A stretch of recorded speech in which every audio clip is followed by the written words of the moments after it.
welcome to the podcast, Amazing Tales from Off and On Connecticut's Beaten Path. I'm your host, Mike Allen. It was 100 years ago that the state historian of South Dakota wrote a letter to a sculptor in Connecticut asking simply, will you come out here and create something that will attract out-of-state tourists? Well, that project wound up becoming the iconic Mount Rushmore National Memorial in the beautiful Black Hills of South Dakota. Our guest today is Sarah Beth Cox, who goes by her title Ranger Sarah Beth when she's on duty at Mount Rushmore. And she's got the incredible story of how Mount Rushmore came to be and how Connecticut's Gutzon Borglum and his son Lincoln literally made the monument what it is. Ranger Sarah Beth will be along in just a moment with this fascinating story. This week's trivia question: when you hear the old saying, go peddle your wares elsewhere, what Connecticut invention was it originally referring to? Well, stick around after the main program for the answer, because then you're going to know the topic for next week's show. Amazing Tales from Off and On Connecticut's Beaten Path is brought to you by our sponsor, Yale New Haven Health. When people need the best quality health care, there's a reason they turn to Yale New Haven Health. In 1826, Yale New Haven Hospital became Connecticut's very first hospital. They were the first hospital in the U.S. to use chemotherapy. Yale New Haven was the first to introduce insulin pumps for diabetic patients, and they introduced the world's first intensive care unit for newborns. For more information about Yale New Haven Health, visit ynhhs.org. That's ynhhs.org. The famous sculptor Gutzon Borglum was born in Idaho, so you can't say he was a native of Connecticut. He was in fact a transplant, and he lived in Stamford for just 10 years. But his son Lincoln was born in Stamford, and more importantly, it was during those 10 years that Borglum got the letter of a lifetime, at least for a sculptor, an invitation to carve an attraction into the granite rock in the Black Hills of South Dakota. Well, together, he and his son Lincoln would head out there and become the visionaries and creators of the Mount Rushmore National Memorial, undertaking, frankly, one of the most spectacular artistic projects in this country's history. Well, here today to tell us the story of how these Connecticut residents brought Mount Rushmore to life is Sarah Beth Cox, better known to Mount Rushmore visitors as Ranger Sarah Beth. Sarah Beth, what I'd love to do with this interview is to convey to people just how important and significant this monument is to the United States, what it says about the United States. And, I think to do this, we have to go back and look at all the positives and the negatives of everything from how the land was obtained by the federal government to what faces are on Mount Rushmore and why. And there's so many messages in there. So let's just go back to the beginning. And this, of course, like all the land in North America before European settlers arrived, was where Native American tribes were living, and there was no difference there in South Dakota. Let's go back to the 1800s and what happened in terms of the conveyance of the land from the Sioux Indian tribe to the federal government. Yeah, I'm glad you asked. The concept of indigenous land ownership and land rights is something that we talk about very actively here. It definitely shapes the Black Hills of South Dakota and Mount Rushmore in particular. The Black Hills are a very unique place. The Black Hills is sometimes called the island in the plains. It's this oasis of incredibly lush land, and it's where people like the Lakota have their emergence story. The Lakota, or sometimes called the Sioux, are the ones that come up most often when we have these conversations. As we start to see settlers passing through this area, at that time, the Sioux were the ones that were primarily in this area. And in particular, their name ended up attached to this area very, very strongly because they are the ones that signed the 1864 Fort Laramie Treaty. And that's a treaty that said essentially the entire western half of South Dakota is going to be in perpetuity unceded Indian territory. And that proceeded to happen for about 10 years until the Custer expedition came to this area and published the finding of gold in the Black Hills. And very shortly after that, we start to see this mass amount of Euro-American settlers moving into this area, capitalizing on this gold rush that's happening in this area. Very quickly, the United States government realizes that they can't stop that influx effectively and that they probably don't really want to. This is a very resource-rich area, and suddenly it is being occupied by Euro-American settlers. So very shortly after that, we start to see things like treaty lines being redrawn. With that, the land that the indigenous people are allowed to access very, very quickly shrinks into these small, confined reservations, essentially along the same lines of what we see in modern day. And that's a really devastating time for the indigenous folks. Moving across the plains and into the Black Hills seasonally, a lot of their lifeways were based off of moving with the landscape and with the resources, with the seasons. And so suddenly being confined to very small areas, it restricts those traditional lifeways. It cuts them off from a lot of really significant food sources, and it essentially forces folks into poverty. And this is something that turns into a very long-running issue, something that we're still grappling with and contending with as a nation today. In the 1920s, the Sioux Nation decides to take this to court. And that court battle drags on until 1980, when the United States Supreme Court says, yes, this is stolen land. That treaty was violated illegally and unconstitutionally, and that land should never have been occupied by Euro-American settlers. At that point, we're kind of left with this question of, what do we do now? It's been so thoroughly settled. There are homes, businesses, people who have lived their entire lives in this area, and it's really hard to take all of that back. So at that time, the Supreme Court makes the decision to offer a monetary settlement. However, the Sioux Nation declines those funds. They say, we don't want the money, we want the land. To this day, that money is still sitting in bank accounts, accruing interest, and we have very active conversations where folks are still advocating for the return of the land itself, and that the money will not compensate effectively because it will not restore the spirituality and the traditional lifeways. In particular, as soon as that money is taken, there's this belief that that's acknowledging that Euro-Americans have a right to be on this land.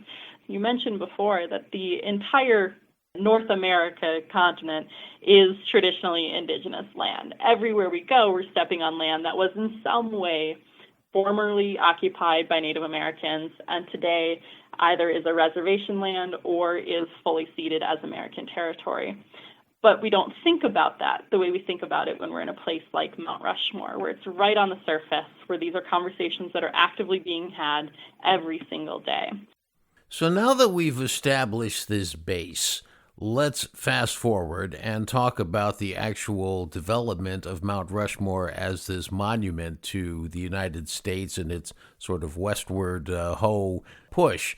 And I guess it was in 1924 that the state historian for South Dakota, a gentleman named Doane Robinson, wrote to a very noted sculptor who at the time was living in Connecticut named Gutzon Borglum. And what did he ask him to do?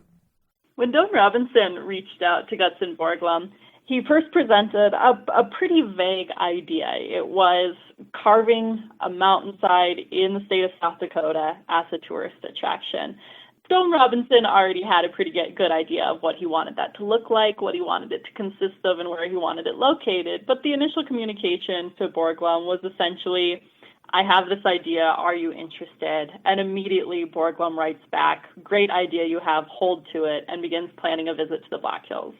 Now, when he goes out there, I guess that, and I don't want to get too specific on this, but Robinson had in mind an area of South Dakota called the Needles, and I guess Borglum and his son Lincoln, who will be his right-hand man in this project, the two of them come out, and in two separate visits, they realize that the Needles is probably not the best location to start carving this, and they end up finding Mount Rushmore. Do I have that right? That's absolutely correct. The Borglums end up on sort of a 2-week horseback trip through the Black Hills trying to find the perfect mountain. And keeping in mind that during these trips, Lincoln Borglum is only 12 years old. He described himself at the time as his father's shadow. So he's along on this trip trying to help his father identify the ideal mountainside to be carved.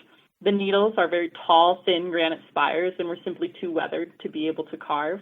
And Borglum sets out through the Black Hills with the help of the forester and a couple of geologists from the South Dakota School of Mines. And with them, they identify the mountain that we call today Mount Rushmore. He liked that because it had this nice, broad, flat face. It had a large area for carving, and of course, through his artist eye, he noticed that it faced the southeast, so it would catch the first rays of the rising sun and stay in the sun through most of the day.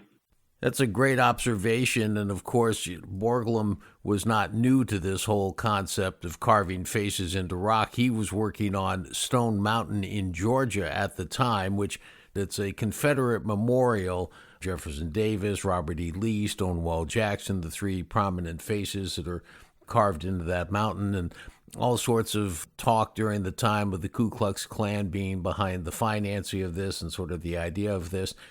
Can you sort of put that into the historic perspective of the 1920s? Was there any consternation or concern that they're bringing a guy like Borglum working on a project like that to South Dakota to work on this project? Yeah, you make some really interesting points there, as specifically pointing out that today Stone Mountain is considered a very controversial site in terms of its subject matter, but in the time period, we don't see a lot of rhetoric around the actual figures being carved or a lot of conversations around the choice of subject matter. Where we see the controversy in the time period is the conditions and terms under which he left Stone Mountain. He was accused of negligence and of misusing finances while he was working there. Borglum has been noted throughout his entire life as being someone who maybe didn't see a lot of value in close record keeping. He was someone who would spend very quickly and impulsively. He thought his work was worth whatever cost it came at, and he was not shy about voicing that opinion or spending accordingly. And with that, as he starts to argue more and more with the Daughters of the Confederacy who are sponsoring this project, he starts to get on really bad terms with them. Eventually, he's dismissed from the project, and his final act there is to destroy the models that he had made. And that is considered a very criminal act in the eyes of the Daughters of the Confederacy. They had paid and commissioned those models, and so they consider this destruction of their property. And they soon sent out a notice that they planned to have Borglum arrested for that act. So he flees the state of Georgia.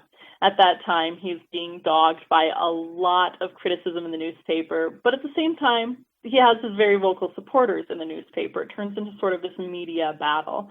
And at that time, he had already become involved with this idea of a mountain carving in South Dakota. He had actually come up to visit South Dakota and discuss the possibility of carving while he was still employed at Stone Mountain. The citizens of South Dakota soon moved to the top of the mailing list for the Stone Mountain Association as they're sending out all of these pamphlets that are saying, Gutzon Borglum cannot be trusted with money, Gutzon Borglum cannot follow through on a project like this. But at the same time, Gutzon Borglum always had very influential and very vocal supporters. And so while you do have the Stone Mountain Association arguing that he doesn't know how to spend money, you have people on the other side who are saying things like, he's an artist. He works when the inspiration strikes. He works on his own schedule, of course. And there's witty remarks, things like, well, I wouldn't expect an artist to be even an average businessman, just as I wouldn't expect a good businessman to be even an average artist. It's fascinating to hear you tell this story because then you stop and think for a second that Borglum goes out there, listens to Robinson about what Robinson thinks ought to be portrayed, and this was going to be some Western heroes that he had in mind. And Borglum, I guess, with his artist perspective, said, no, I think instead we're going to put the faces of four presidents there. Could you explain what Robinson wanted and how that kind of shook things up? Yeah, absolutely. Robinson was South Dakota's state historian, and while the idea was proposed as a way to bring a tourist industry to the state of South Dakota, it also came from Robinson's very particular interests. So he wanted people who were influential in the history of South Dakota and the West more generally. So Robinson had proposed figures like Lewis and Clark, Sacagawea, Buffalo Bill Cody, Chief Red Cloud, faces that really shaped this region. But you're correct. As Borglum started to get involved with this project, he very quickly makes it clear that he doesn't think that's the right route to go. He makes an argument that if we want to have tourists from across the nation visit South Dakota, we need to have figures who are recognizable and respected from across the nation. And that's when he shifts the idea to presidents. And can you speak for a second about the particular presidents who were picked and kind of why each one was there? So it's George Washington, Abraham Lincoln, Teddy Roosevelt, and of course Thomas Jefferson. Why were they selected? Borglum got to choose the presidents on the mountain almost single-handedly. He had invested in this project before there was really any federal oversight or federal funding, so he had a lot of leeway, in addition to being a very strong personality. He very quickly kind of overrode the overall committee that was assigned to this project and turned it into his personal project. He argued that it represented the first 150 years of American history, and particularly those 4 presidents were each figureheads of the major eras of American history up until that point. We have George Washington representing the foundation. Thomas Jefferson is represented for the Louisiana Purchase, not as much for the writing of the Declaration of Independence as we often think of him today. We have Abraham Lincoln for the preservation of the Union through the Civil War. And finally, we have the development of the nation with Theodore Roosevelt. Borglum did not speak to things like land conservation. He spoke to things like creation of the Panama Canal and the antitrust laws. He really appreciated Roosevelt for putting America on the world stage, so to speak, and helping to develop the young nation. I want to give the just due to Borglum's son, Lincoln Borglum. And as you said, he was 12 years old on horseback when he first came out to South Dakota with his dad to look around and see what was there. But he started off working first for no money, then he got an hourly wage, then he was chief pointer, which I'd love to hear you explain what that was, then superintendent, and then after his dad died, he became sculptor. How important was Lincoln Borglum to this overall project? Lincoln Borglum ends up being absolutely essential to this project. In some ways, he is considered the unsung hero because when we talk about Mount Rushmore, generally we refer to the entire team of workers because they are all equal in their contributions. And then we speak to Gutzon Borglum for being really the artist who made this possible and directed the work. But Lincoln Borglum falls somewhere in the middle. He was not the primary artist, but this work would not have been possible to the level of completion that we see today without him. But he also often was working alongside the rest of those workers. So he's in a really interesting position. And as he moves through those positions, his role really changes and develops. He plans to pursue engineering at the University of Virginia. However, his father really wanted to keep him close and told him that he would appreciate Lincoln stepping in as a pointer on the mountain. And that's a really important and really skilled role. The carving of Mount Rushmore was completed through the use of a scale model. It's a 1/12 scale model, so every inch on the model equals a foot on the mountain. It made the conversions nice and easy. But when you're carving on this kind of scale, you have to be really careful with how that information is communicated up onto the mountainside. And that's the job of the pointer. It gets that name pointer because it used a system called the pointing system. Essentially, it is a device mounted on the top of the model's head that allows them to take a 3-dimensional measurement. It'd be the pointer's job to record all of those measurements on the model and then head out onto the mountainside with a bucket of red paint. And all across the mountainside, the pointer would paint out the day's instructions. It might look something like remove 2 feet of rock here, remove 10 feet of rock there. As they get closer and more detailed, the pointer's instructions are going to get a lot more refined. So Lincoln Borglum being given that position, even though it wasn't unpaid at the time, was a really strong incentive for him to stay. And indeed, taking that on as an unpaid role for the first several years, it shows that Lincoln had this dedication to the project very much on the level of his father. And just to give people a sense of what they were dealing with, these are people who are basically hanging off the top of the mountain with ropes and sitting, I assume, in some sort of harness, chiseling, using dynamite at different times. This was a very difficult process, right? The tools that they use here cover a really wide spectrum, and it's rather genius that they were able to carve on the level and scale that they were. So with that, the average day of one of the actual carvers on the mountainside would include walking up the 600-some steps to the top to sit in a small wooden chair called a bosun chair, and then attach themselves to a steel cable about as big around as my pinky finger. That steel cable would be wound around a winch, and from there, the person standing at the winch would lower them onto the mountainside. And there's a really large element of trust here. Once you are lowered over that mountainside, you are totally at the mercy of the person standing at the handle of that winch. also a really strong element of communication because it is a dangerous job. Not only do you need to communicate the details to do the job well, like where to carve and how deep, but you also need to make sure that everybody is strategically placed on the mountain so that as you have these 35 or 50-pound air-powered jackhammers drilling directly into granite, you're being mindful of the other people around you. It's being very careful to make sure that no one is placed below another person in case of any rock fall. They did also coordinate the daily dynamite blasts to make sure that everybody would be up the mountain. There were 2 dynamite blasts a day, one at the noon lunch break and one at the end of the working day. Let's take one date in particular, March 6, 1941. This is the day that Gutzon Borglum dies, and Lincoln Borglum has to step into his shoes. Now, this was happening as the project was winding down, right?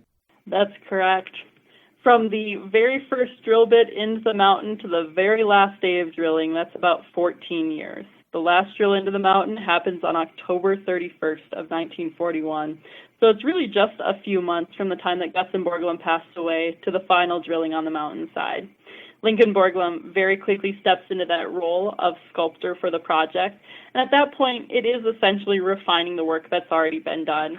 More than anything, Lincoln Borglum saw through the work that was already in progress and then planned the process to remove the scaffolding, move the equipment off the mountain, and kind of wrap up the work.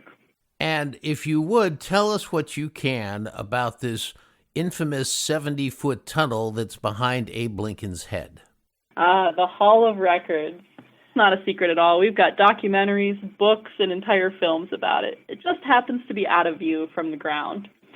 So when you think of the top of Mount Rushmore, there are actually 2 rock ridges up there. This is the one that we can see from the vantage point, which is the one with the faces carved on it. And then there's a second rock ridge. And in that second rock ridge, there's a tunnel that's roughly hewn. It goes back about 70 feet and kind of tapers off as it goes.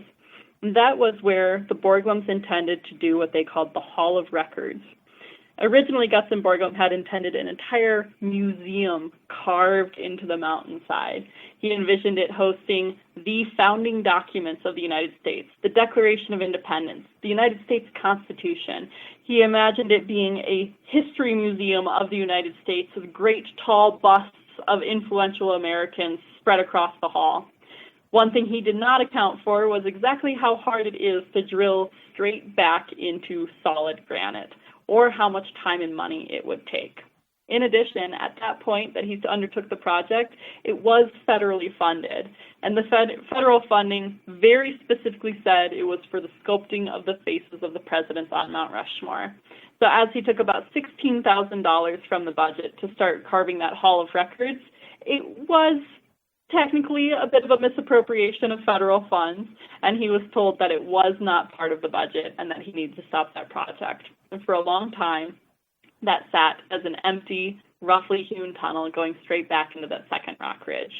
That did, however, change in the 1980s when his daughter, Mary Ellis Borglum Vey, started advocating for something to honor her father's original wishes. Together with the Park Service, Mary Ellis was able to see through a project that inserts a sort of time capsule into the entryway of the Hall of Records. Now, there is no public access up there. Unfortunately, you can't go up to see it, and even if you could go up, it is sealed with a 2,000-pound granite capstone. But set into that time capsule, there is a titanium vault lined with teak wood, and then porcelain enamel tablets inserted. And engraved on those porcelain enamel tablets are things like a copy of the Constitution and a copy of the Declaration. There's an explanation of who these 4 faces on the mountain are and why they were selected. And all of that comes together to, in some ways, complete Gutzon Borglum's original vision with that space as being almost this telling of what happened and how it was accomplished, so that in future generations, if we reach a point where cultural memory does not recall why Mount Rushmore exists or who it is, all of those answers are up there and waiting.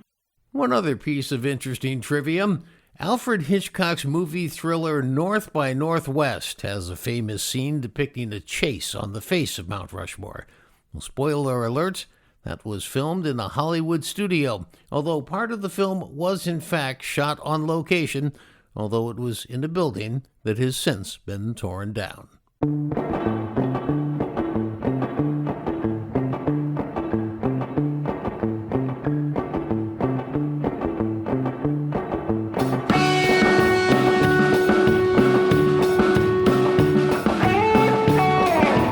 Well, that wraps up this episode of Amazing Tales from Off and On Connecticut's Beaten Path.